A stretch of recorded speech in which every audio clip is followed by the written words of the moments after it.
Hello everyone, it's Jonathan here, founder of Driving Academy, and in today's video I'm going to be sharing with you tips and tricks on how to pass your CDL road test the very first time. You definitely want to watch the entire video through because I'm going to be giving you exclusive tips and tricks on how to make sure that you pass your CDL road test the entire time. So if you're looking to get yourself a CDL license, you already know that you're going to have to take a road test. Now, what you might not know is that the road test itself is going to take 2.5 hours. And it's going to be split into 3 different sections. The first part of the test, you're going to have to know how to inspect both the inside and outside of the vehicle. That alone takes 1 hour to complete, and it's usually the hardest part for most people of the test itself. That's where they usually fail. The second part of the test is going to be parking. Here you're going to have to understand how to park the tractor trailer 6 different ways. And then the third part of the test is actually driving the truck on the road itself.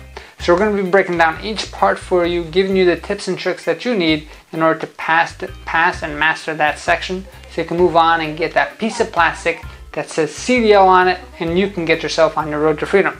Because here at Driving Academy, we believe we're the best driving school in the entire world, at least in the entire country, and our mission is to help 1 million people get on the road to freedom, and we can only do that by giving you great information just like this, and by you signing on in and becoming a student here.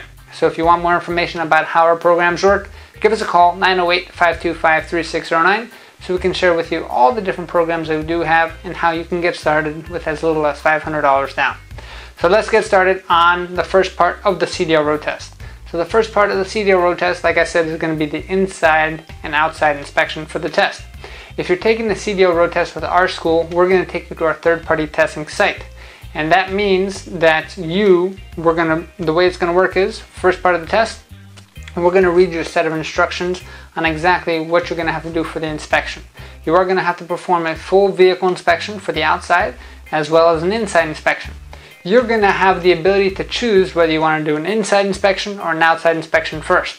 My recommendation is start off with your inside inspection. Why do I say that? Because that is a part of that inside inspection, is another name for that is called the cab check engine start or the air brake test. And if you don't do that part correctly, you're going to fail automatically. So get that part out of the way. You're going to go in there, you want to do your inside inspection, you're going to master that air brake test itself. Once you pass that air brake test, now that means you're able to do the outside inspection and you're able to do the rest of the truck. But that also gives the examiner the opportunity to say, okay, great, this guy knows exactly what he's doing. It's impossible for him to automatically fail this test. Now he just has to get enough points to pass. Because in order to pass the pre-trip inspection or the air brake test, it's the more points you get, the better it is. So depending on the vehicle that you're taking, there's a certain number of points that you must pass. So that means every item that you get correct, you're going to get a point for that item. And the more items you get correctly, the faster you can get to your threshold, which is, for instance, say it's 60 points. Once you get to that 60 point mark, that means 61 points, you will automatically pass no matter how many more points you get. So that being said, since you have to do a full outside inspection, start off with the inside, master that, get all the points that you can there, and now all of a sudden, instead of doing the whole truck, by the time you get halfway through the truck, the examiner might say, hey, you have enough points, you don't even have to finish the test. And that's a fantastic feeling because now you banged that part out, and instead of being an hour long, you could have cut it down to 30 minutes just because you knocked everything out quickly. Now make sure that you are prepared for the entire truck because not every examiner is going to actually cut the test in half. However, if you do make sure that you knock out the first part of the test, which is the inside inspection first, and then the outside, it's going to be a lot more smoother of a test for you and for the examiner, and it's easier for him to grade it, which means it's going to be much easier for you to pass because he's going to be in a better mood. If you're coming to our third-party testing site, you can choose any which way that you want, but that's usually the recommended way that we want you to pick. Now, once you pass that portion of the test, you've gotten enough points that you needed to go. Now it's time for the parking. The cool thing about the CDL road test is you have something called Cdl Banking, which means once you pass a certain section of the test, you don't have to retake that test the next time you come as long as all your documents stay the same. So for instance, say you pass the inside and the outside inspection and then you go to the second part of the test. Once you're on that second phase of the test, now you know when you come back you don't have to touch that pre-trip inspection again, which is a great sigh of relief. Now let's talk about the second part of the test, which is all about parking. Here they're going to test you on 3 different parking maneuvers. There's definitely going to be a straight line backing. there's definitely going to be an offset backing, and then the examiner gets to pick whether it's going to be a parallel parking to the passenger side or driver side or alley docking. Right? So that being said, the way the point structure works here is going to be simple. You're at 12 points or more, you failed the test. Every time you do something incorrectly, you're going to get points. So this works the opposite way as it did with the pre-trip inspection. So the lower your points are, the better it is going to be for you to pass. So that being said, every maneuver has a certain amount of free pull-ups and get out looks. For instance, when you're actually backing up straight, that's going to be the first maneuver that you're going to be tested on. You're going to have one free pull-up and you can get out once a check. After the free pull-up, you're going to get 1 point for every pull-up after that.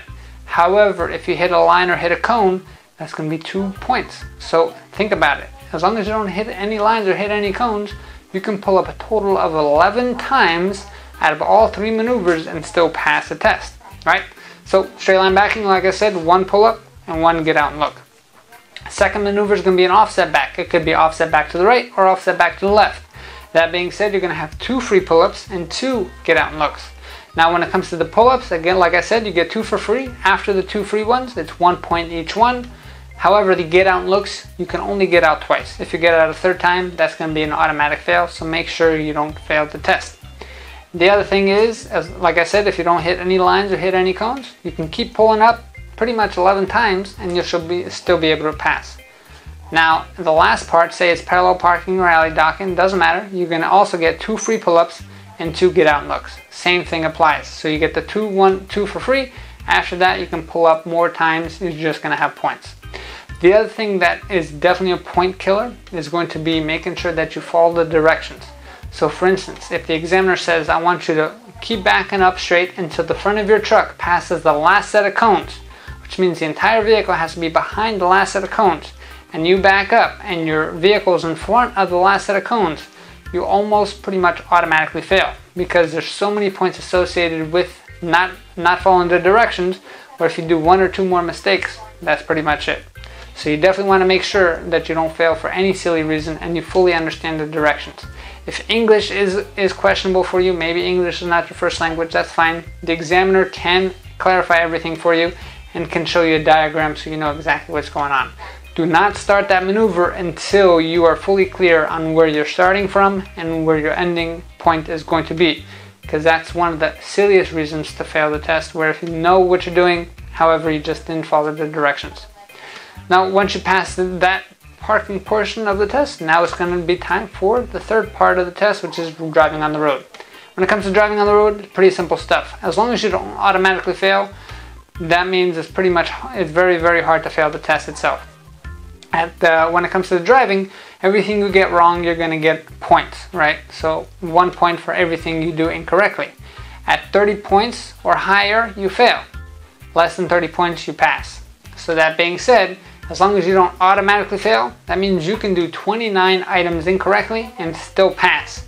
However, those points can add up pretty quickly. So for instance, if you're not looking at your mirrors enough times, those could be points associated. If you start grinding too many gears, those could be points that you get a lot for. But what can you automatically fail for? So let's go over a few different hot topics. 1, when you're making a turn. If you touch a curb or run over a curb, automatic fail. 2, if you stall a vehicle. So if you're driving a manual transmission and the vehicle stalls, boom, automatic fail. 3, if you coast the length of the vehicle. So you say your vehicle is about 75 feet long, and that means that you're in neutral and you can't find a gear for 75 feet. That means, boom, automatic fail. Or if you don't follow any kind of traffic signs, right? So if you don't stop at the stop sign, if you run a red light, if you're blocking traffic in an intersection, anything like that, those are all automatic fails. And lastly, if you're starting on a hill and you roll back too much, boom, another automatic fail. So those are all things that you want to avoid at all costs. And as long as you don't do those and you're checking out your mirrors, making sure that you're driving nice and safely, boom, you're able to pass the test. And make sure you use your signals correctly. A lot of people don't know this, but if you use your signals incorrectly twice, which means you're changing lanes and you don't put on your signal, you do that 2 times during the test, that's boom, you got it, another automatic fail. So I hope that this video really helped you out, broke down each section for you, and if you follow these tips and tricks that most people have no idea about, you're going to be that much closer to getting yourself a CDL license. If you're interested in guaranteeing yourself to getting yourself a CDL license, you definitely want to sign up with our guaranteed training course. This is where we're going to give you all the training that you need, over 100 hours of training to be specific, plus we're going to give you unlimited tries at the test. So it's kind of like an all-inclusive package, where you pay one price and you know that you're not going to walk away until you actually get your CDL license, because for whatever reason, if you fail the test, we're going to keep taking you until you pass at no extra cost to you. So that being said, if you are interested in learning more about that, take a virtual school tour at cdldrivingacademy.com/tour. Again, cdldrivingacademy.com/tour. Or you can give our office a call if you have any specific questions about your situation, 908-525-3609. And we're here to help you out any which way that we can. Thanks, and have a fantastic day.